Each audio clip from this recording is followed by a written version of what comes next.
Povo Maranata, nessa reta final, onde está estreito, estreitíssimo para as ovelhas do Senhor, ser guiada para o aprisco de Deus, já nas nuvens. Precisamos mais do que nunca ter o Senhor como nosso pastor diário, pastor matinal, pastor tardinal, pastor noturno, pastor da madrugada. O Salmo 23, onde está escrito: o Senhor é meu pastor, nada me faltará. Sabe? É algo tremendo. O Senhor é o meu pastor. Lindas e sábias palavras, cuja beleza ímpar parece nos arrebatar, juntamente com o autor, a viajar pelos campos verdes e os pastos verdejantes, nos conduz a ribeiros cristalinos do antigo Israel.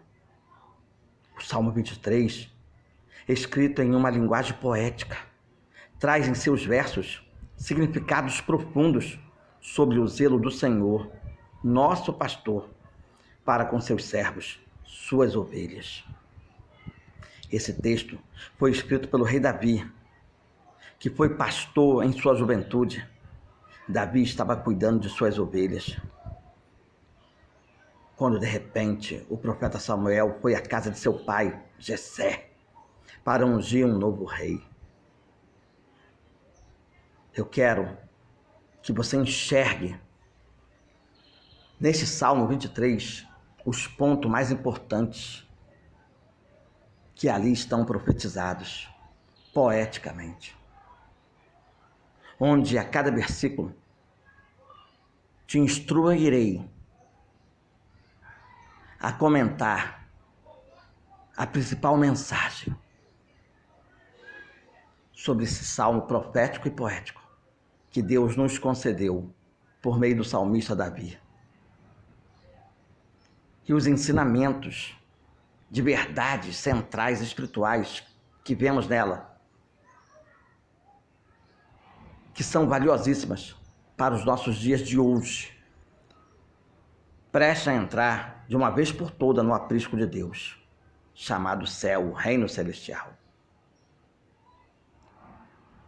O Senhor é o meu pastor. Davi aqui revela o segredo do sucesso de seu reinado. Ele foi o chefe do maior reino que Israel já teve. O próprio Messias seria conhecido como filho de Davi. Estes versos falam da felicidade daqueles que aceitam a liderança divina em suas vidas. O salmista era rei, porém se coloca como apenas uma ovelha do rebanho do Supremo Pastor. É um exemplo de humildade e de submissão à vontade de Deus. Temos que ser submissos à vontade de Deus.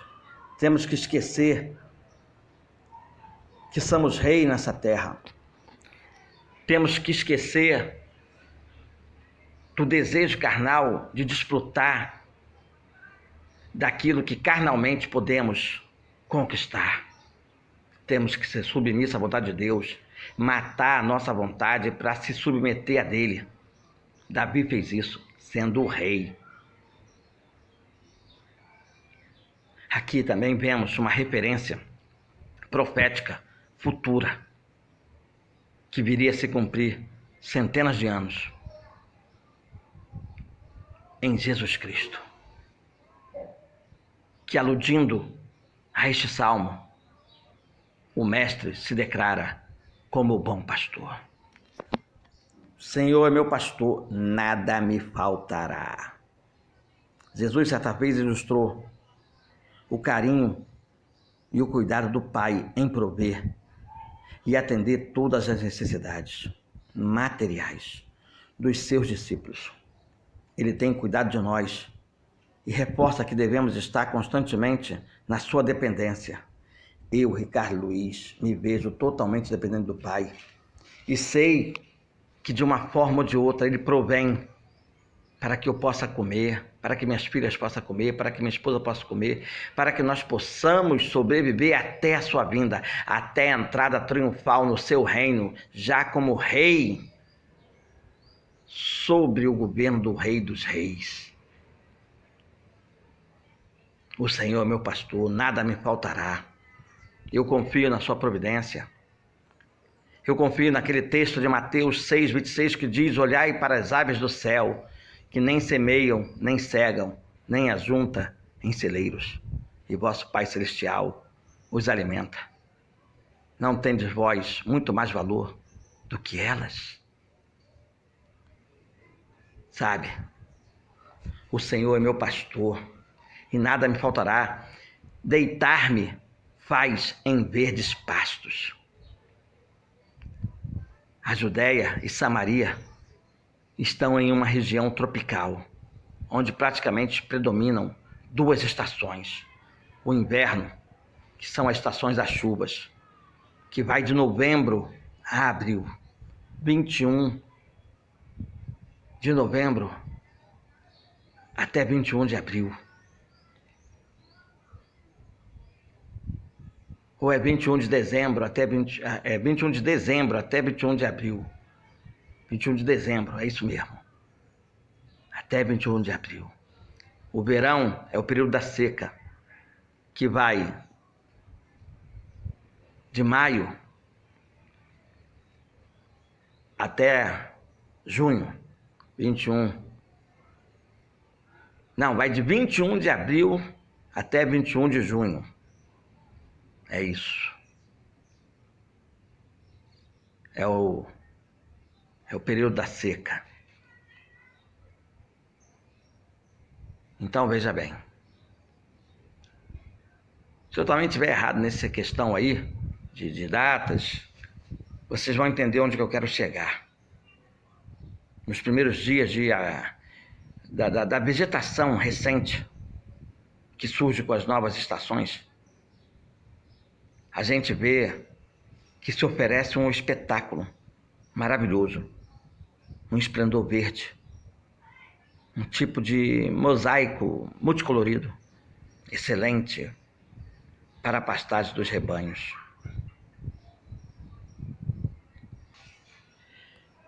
Porém, à medida que o verão e o calor do sol se tornam mais intensos,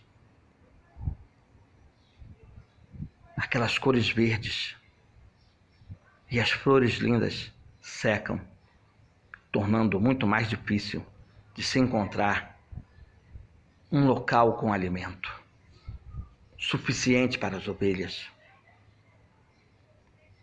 Então, às vezes, enfrentamos o inverno e o verão, onde as coisas se tornam mais difíceis, mais quente, mais abrasadora. Isto obriga os pastores a seguirem em uma cansativa peregrinação em busca de pastos verdes. Mas Davi afirma que o Senhor o convida a descansar em pastos verdejantes.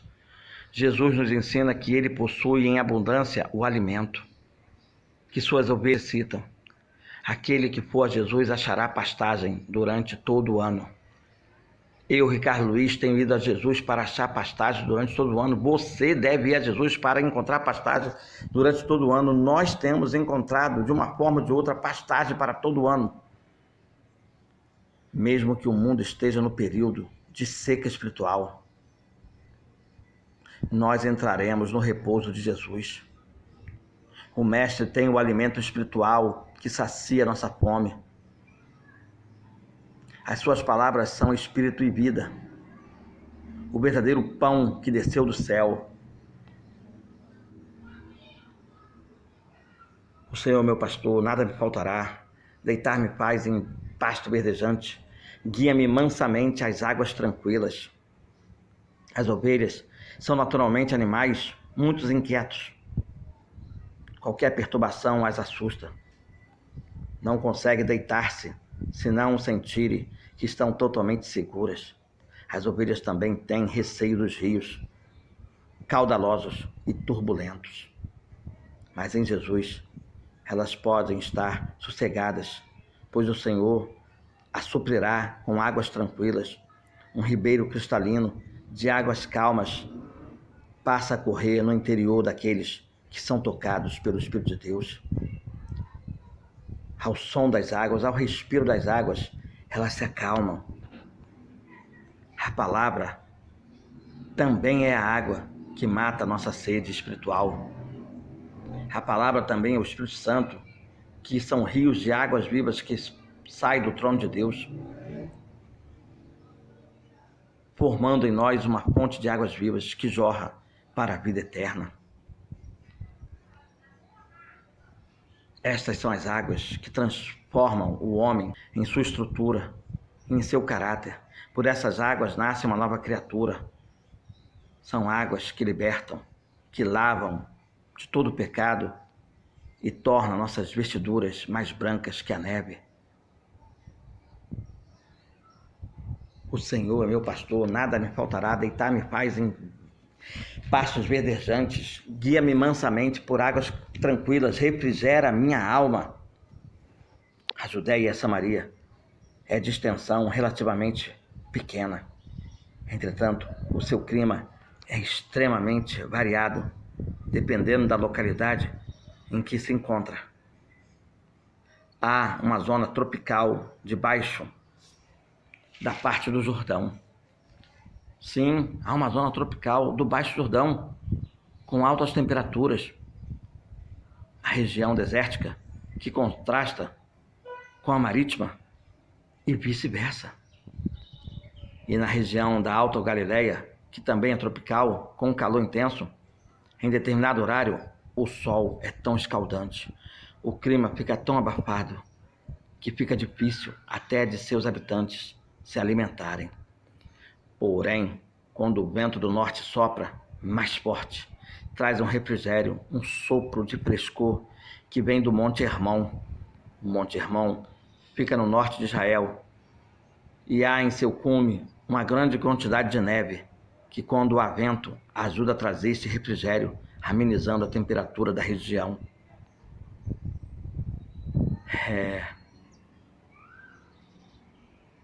Oh, quão bom e quão suave é que os irmãos vivam em união, como o orvalho de Hermon, e como o que desce sobre os montes de Sião, porque ali o Senhor ordena a bênção e a vida para sempre.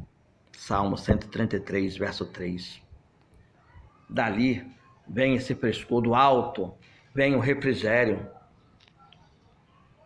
E muitas vezes a circunstância da nossa existência parece atuar de forma semelhante, onde o calor dos acontecimentos faz com que nos sintamos abafados e cansados com tantas coisas. Temos dificuldade até para buscar o alimento espiritual.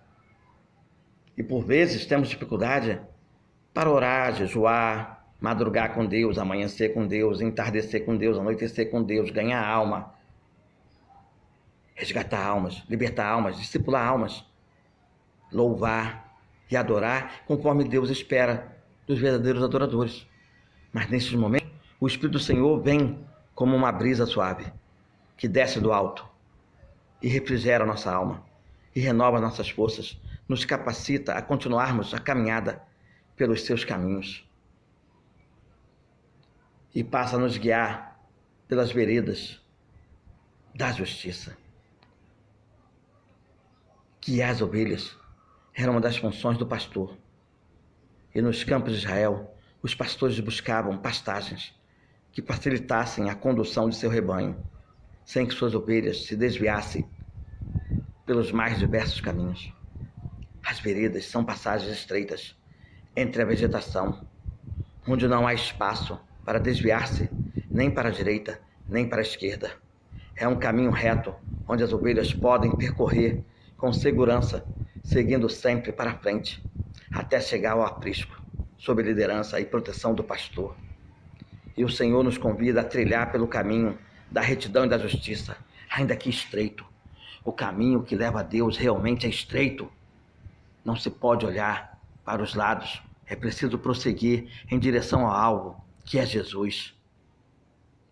E porque é estreita, é a porta, e apertado o caminho que leva à vida. São poucos que a encontram.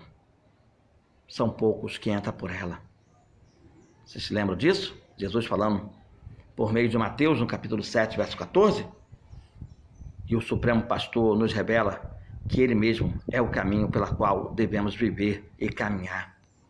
Disse-lhe Jesus: eu sou o caminho, a verdade e a vida. Ninguém vem ao Pai senão por mim. João 14, 6.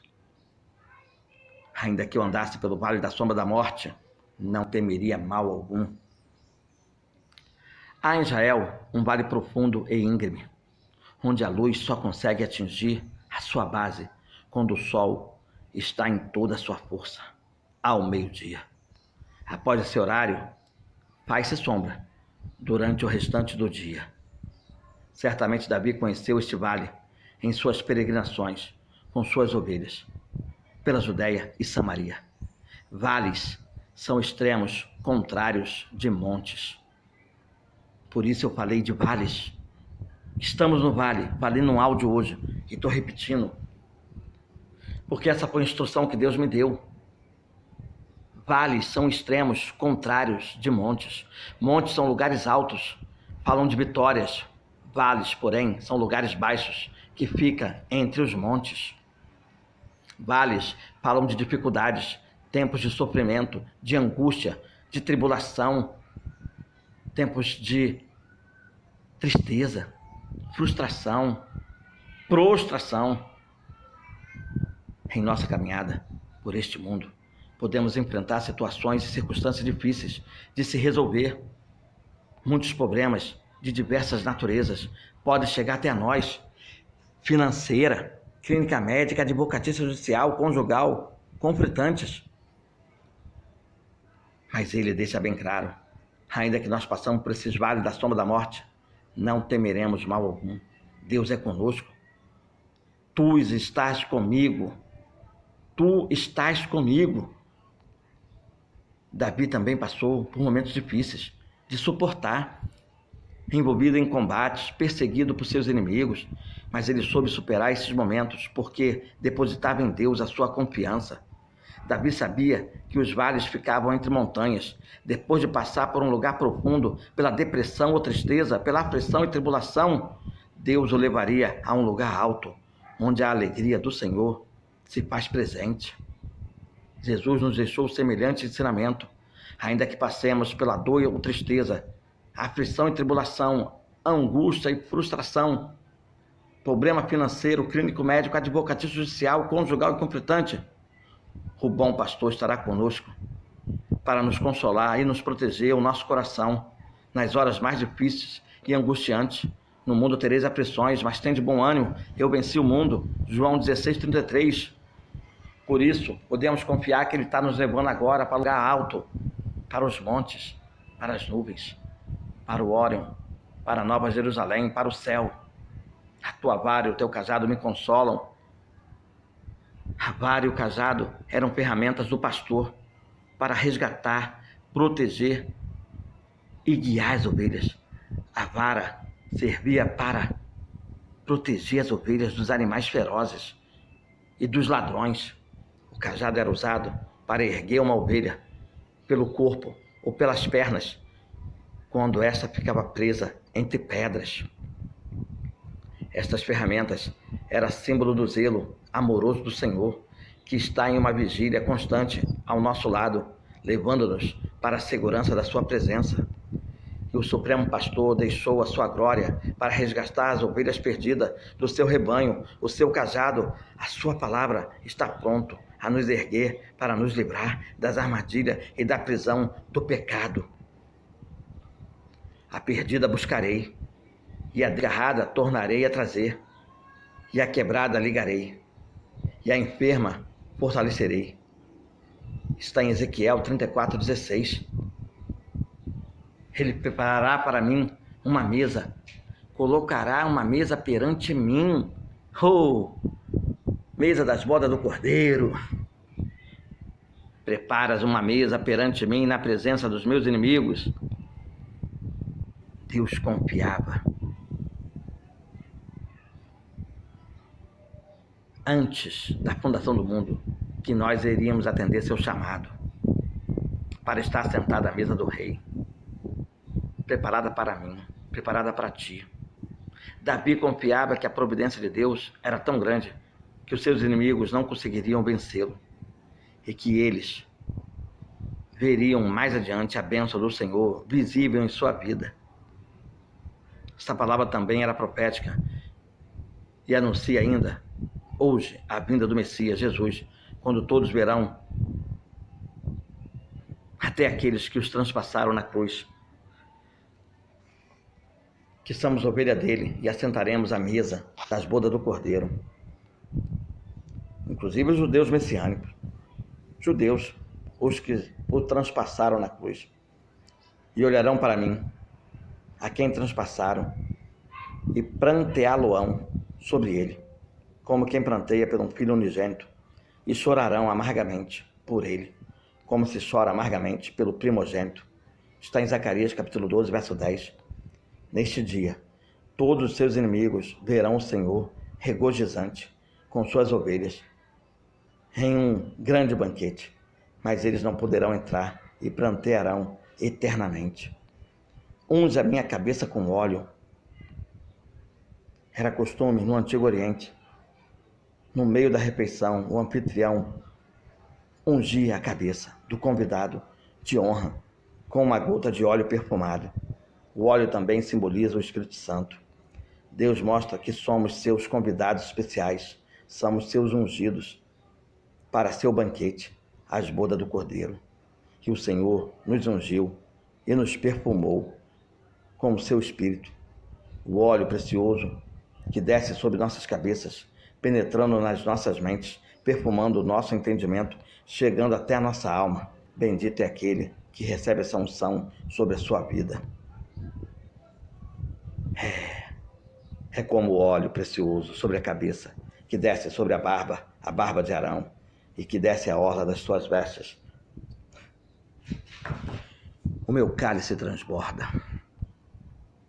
Durante a refeição, de uma maneira geral, o cálice simbolizava a alegria, e a unção do Espírito Santo traz uma alegria que transborda o nosso ser. É a alegria da salvação, do reencontro com aquele que é o autor da nossa vida, da volta ao nosso Pai Celeste, a qual, momentaneamente, estamos apenas um pouco distante dele, nessa peregrinação aqui nessa terra. Jesus afirmou que há uma festa no céu, quando um pecador se arrepende. Daí o motivo da nossa peregrinação, fazer com que o pecador se arrependa, pregando o Evangelho, sabe, alimentando ele, nutrindo ele, vestindo ele, fazendo obra social por ele. O cálice da alegria, da salvação transborda. Há abundância de alegria quando somos alcançados por tão sublime e imerecido perdão. E agora, demonstrando isso, tudo por tão sublime e merecido nome registrado no livro da vida. Bom, digo-vos que assim haverá alegria no céu por um pecador que se arrepende. Lucas 15, 7. E cada vez que nós ganhamos um pecador para Jesus, multidão dos nossos pecados são perdoados. Cada vez que estamos desviados para Jesus, multidão dos nossos pecados são perdoados. Cada vez que libertamos um endemoniado, uma alma do poder do demônio, multidão dos nossos pecados são perdoados. Cada vez que nós o discipulamos, multidão dos nossos pecados são perdoados. Cada vez que nós o alimentamos, o nutrimos, o vestimos, multidão dos nossos pecados são perdoados. Cada vez que fazemos isso, mais acendemos nosso nome no livro da vida. Mais confirmamos nossa cadeira assentado à mesa das bodas do Cordeiro. A bondade e a misericórdia do Senhor me segue, nos seguirão. O verbo seguir tem aqui o mesmo sentido no original hebraico da palavra utilizada para descrever o ato de caçar. O ato de caçar um animal selvagem. Quando o Senhor é o nosso pastor, ao invés de sermos perseguidos por feras selvagens, somos seguidos pela bondade e pela misericórdia que descreve o amor leal de Deus. Ele nos caça para Ele. Então, nos fará habitará na casa do Senhor. Habitarei na casa do Senhor por longos dias. Essa aqui é uma parte gostosa demais, profética demais, mais do que uma promessa terrena e material. Essa palavra também é uma profecia do reino eterno do nosso Senhor e Salvador Jesus Cristo, em cuja presença estaremos para sempre, usufruindo das suas promessas e de suas bênçãos, vivendo eternamente com Ele. Dá um glória a Deus aí, crente. O Salmo 23 é profético e eu, Ricardo Luiz, vos instruí acerca dele. Glória a Deus. 21 97 115 1908. Compartilhe. Talvez a gente atraia mais ovelhas, mais cordeiro para o nosso grupo Maranata. Ricardo Luiz. Povo Maranata, conforme eu falei ontem à noite para vocês, que eu ia buscar de Deus algo para vocês, né? E a única coisa que aconteceu foi um sonho. E nesse sonho, eu me encontrava num local que é conhecido aqui no Rio de Janeiro como Praia de Sepetiba, próximo a Santa Cruz. E tinha um parque de diversão, todo mundo entretido, brincando, se divertindo, no parque, em restaurante. De repente, vem um tsunami.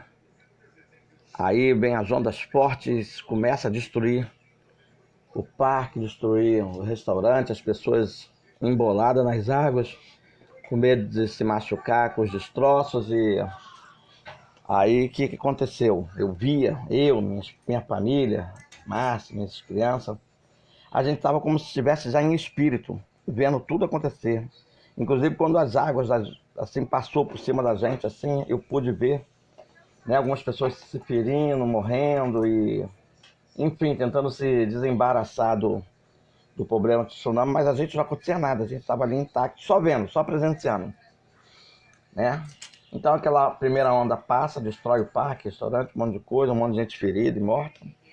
E aí eu vejo o mar recuar, aí eu falo, Márcia, tá na hora de ir embora para casa, porque tá vindo outro tsunami aí mais destruidor.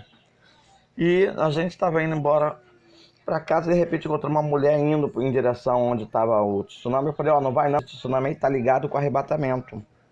Tá ligado com arrebatamento. Aí, as pessoas estavam tão desnorteadas que eu cheguei a perguntar a uma pessoa, que lugar é isso aqui? Aí alguém falou, é Nova Iguaçu. Eu falei, não é Nova Iguaçu não, isso aqui é Santa Cruz, Sepetiba. O desnorteamento era grande. Aí como foi, a gente tá indo embora para casa, vou pegar um carro para ir embora para casa, eu lembrei que eu tinha vindo por um caminho. Tinha vindo no Brasil e chegado no final de Santa Cruz para poder ir para Sepetiba, lembrei disso. Mas não estava lembrando como voltar. Aí perguntei a alguém, mas alguém estava em confusão com outro alguém, estava uma confusão, querendo brigar, e eu falei, ei, como é que faço? Qual é a estrada que eu pego para ir embora para casa? Essa aqui, aquela ali, aquela colar? Tinha 3 caminhos. Aí depois de muito tentar, porque estavam querendo ficar na confusão, e eu sabia que vinha outra onda aí. E eu sabia que aquela onda era destruidora e também era onda ligada ao arrebatamento. Depois de muito insistir, o camarada falou, ali, pega aquela reta ali, vai sair lá na Avenida Brasil. Eu falei, tá bom. Aí fui pegar o carro para botar Márcia e as crianças. Alguém liga para Márcia e fala, alguém quebrou tua mesa. Aí a Márcia queria até ir lá discutir. Quebrou. Eu falei, não dá tempo nem de discutir. O tsunami tá vindo aí, não dá tempo de ficar discutindo coisa boba, não. Vambora pra casa. Aí entramos no carro e fomos embora pra casa. Aí quando eu tava indo embora pra casa, antes eu tinha visto alguns surfistas, mesmo depois do tsunami, entrar na água, pra ficar brincando ali, se divertindo. E eu vi uma onda vindo, e aquela onda ia varrer surfista. As ondas, na hora que eu tava saindo, já tinha invadido várias lojas ali. Aí eles brincando com aquilo. Conclusão, quando fomos embora para casa, a onda veio, varreu geral. Aqueles surfistas, as pessoas que estavam na rua, aqueles que estavam na zona da confusão ali, os que estavam querendo brigar, tô aqui fazendo matou obra geral. E eu com a fui embora Raíssa. para casa com a minha família. E Eu aqui, acho nesse que tem a lugar ver aqui, com o seguinte, eu acho, não sei, se o sonho for divino, eu conheço um casal é que não dá tempo para mais nada, para ficar de que picuinha eles com ninguém, de confusão com vêm para a ninguém, igreja aqui próxima. né, de A igreja é pensamento com maravilhosa. ninguém. Eu já visitei essa igreja.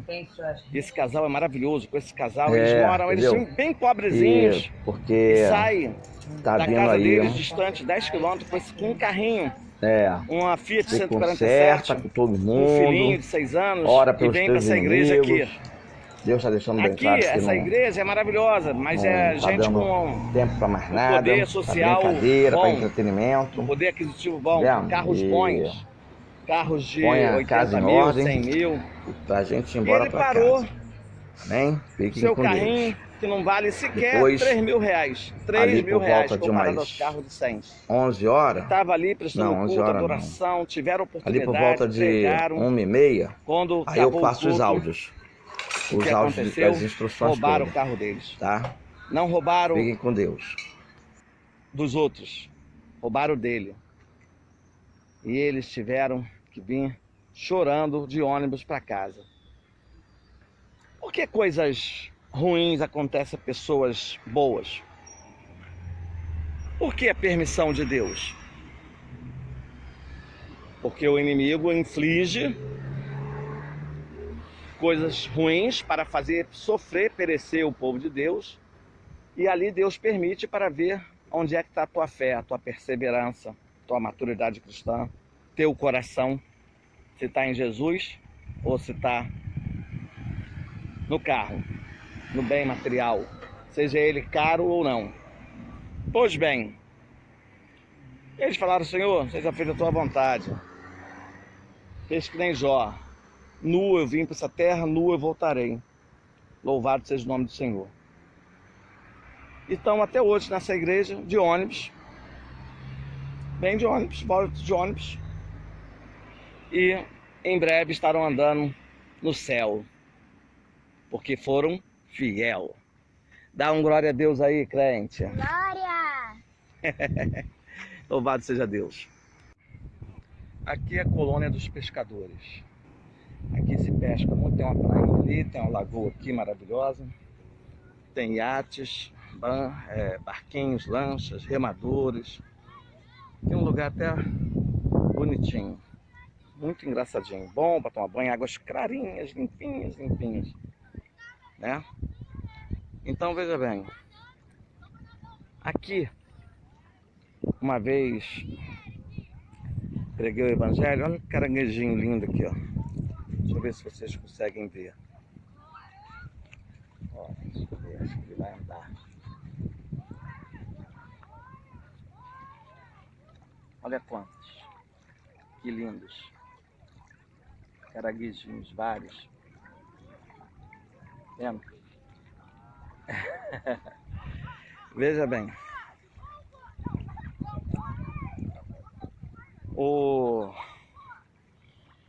Eu conheci alguns pastores que disseram que o paraíso é aqui nessa terra, o Jardim do Éden é aqui nessa terra, que comer o melhor dessa terra é bom. Se envolver com Deus para desfrutar desse paraíso é bom. O problema é quando você valoriza demais isso e seu foco está na terra e não no céu. O problema é quando você guia o povo a desejar tudo dessa terra e colocando as coisas do céu em segundo plano. E quando isso ocorre, certamente todo o projeto de Deus de salvação está comprometido. Todo o projeto de Deus de salvação está comprometido. Deus não quer que a gente seja pescadores de peixes para o nosso lazer, para os nossos desfrutes, para os nossos comes e bebes. Deus quer que nós sejamos pescadores de homem, pescando os homens para o céu.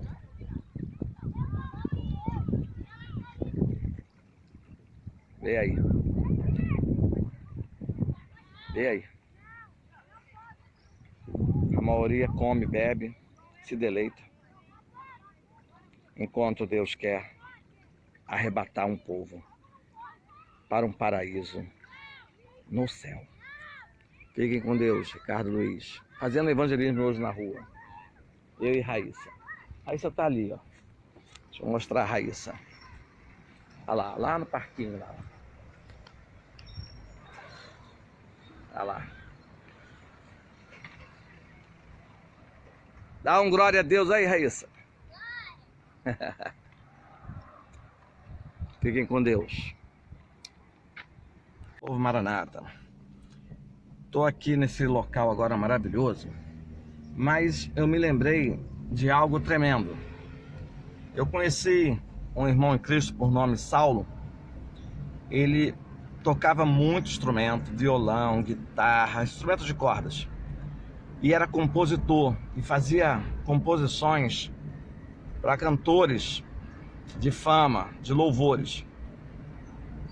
Então, em dado momento, aqui no Rio de Janeiro tinha um homem chamado DJ Malboro e um outro chamado Abdullah, que chamaram ele para fazer composições seculares, que ele ganharia mais dinheiro do que as composições gospel. E ele aceitou. E ganhou muito dinheiro mesmo. E aí, o que aconteceu? Ele simplesmente deixou Jesus e montou uma gravadora em Minas Gerais para o mundo gospel. Jesus está voltando e ele ficando deixado para trás por causa do dinheiro, por causa de negócios, conquistas terrenas. É muito triste. Muito triste ver as pessoas trocando Jesus por prato de lentilhas. Ele ganharia menos que o mundo gospel, menos na terra, mas muito mesmo no céu. Muitíssimo no céu. É muito triste o que esse Saulo fez. E eu vou dizer uma coisa para vocês, presta bem atenção. Essa terra é passageira e ilusória. E o inimigo tenta fazer com que vocês fiquem presos às conquistas terrenas, a concursos, a faculdades, a negócios. Ficar preso à ostentação, a carros, motos, casas. Não vale a pena. Não vale a pena. Eu não tenho ouro nem prata aqui na terra. Mas o que eu tenho aqui na terra tem muito valor mesmo. Jesus Cristo. Jesus Cristo. Eu vou dizer uma coisa para vocês. E como tem valor. Que prazer eu tenho de tê-lo na minha vida. De ouvir a sua voz. Ver os seus mistérios. Sabe? Que prazer que eu tenho de andar com ele, de passear com ele, trabalhar para ele, servir a ele, pregar o evangelho dele, deixar o rastro do bom perfume dele. Que prazer, vocês não têm noção. Aliás, os que são Maranata, igual a mim, tem. Os que pregam o evangelho, o arrebatamento, esses têm. Mas os que simplesmente desconhecem, não tem, mas deveriam ter. Ricardo Luiz. Povo Maranata. Estava me lembrando aqui também que uma vez eu parei para conversar com uma católica durante 2 horas, para pregar para ela. Todas as ideias que ela tinha da Igreja Católica ser o caminho certo, eu refutava na Bíblia. Refutei sua crença em Maria como uma pessoa divina. Refutei sua crença na idolatria aos santos. Refutei sua crença em procissão, que a Bíblia fala que nada sabe os que andam em procissão e rogam a um Deus que não pode salvar. Refutei. Foi 2 horas de refutação. Ao cabo de 2 horas, ela já sem argumento nenhum, me disse: bom, todas as evidências à luz da Bíblia provam que o evangelho dos crentes é o verdadeiro evangelho, mas eu não vou deixar a Igreja Católica, não. Mesmo ela estando errada. Olha só, depois de 2 horas de convencimento, ela optou pelo erro. Por causa da liberdade. É a liberdade que a Igreja fornece aos seus membros. Então, eu fiquei muito triste, porque a Bíblia diz que nós devemos pregar, e se eles não aceitar, não é por força nem por violência. Jesus não impôs a ninguém força e violência, né? Então, foi embora, muito triste. O que aconteceu? Sucedeu que, dias depois, ela que tinha vários filhos e tinha um predileto, por nome Cristiano, vulgo Melecão, ele estava sentado com o neto dela em frente à casa e de repente para um carro com 2 homens armados e fala: você que é o Cristiano? E ele, assustado, diz: não, eu sou o Melecão. Aí o camarada disse: isso, o Melecão é o filho dele, é ele mesmo, mata ele. E começou a atirar no filho dele na frente do neto de 6 anos. Na frente do neto de 6 anos. Perdeu o filho. Ficou traumatizada. E, para piorar a situação, a filha dela, que tinha casado com um rapaz, esse rapaz passando na hora errada, no lugar errado, onde estava tendo tiroteio entre polícia e bandido, a bala pegou nele, matou ele. Matou o genro dela. A filha ficou viúva. Começou a acontecer várias coisas ruins que Deus poderia ter dado livramento se ela tivesse aceitado Jesus em 2 horas de mensagem, 2 horas de pregação, mas não aceitou. E lamentavelmente foi ceifado a vida do filho dela, do genro dela, e agora, propriamente dito, a dela também. Então, veja bem, eu quero vos dizer que aceite Jesus no tempo oportuno, no tempo que se chama hoje. Aceite Jesus no tempo que se chama hoje, para que você possa evitar para a tua vida tragédias, para teus familiares que dependia de ti ser coluna deles, da construção do templo de Deus, possa evitar tragédias, possa evitar para a tua vida tristeza, angústia, dor, mágoa, advinda pelas coisas desse mundo. Deus, ele troca o jugo desse mundo pelo seu jugo. Seu jugo é suave, é leve. Até suas provações são suaves e leves e momentâneas e trocadas por reino de glória eterna. Sabe? Não deixe passar as oportunidades, não.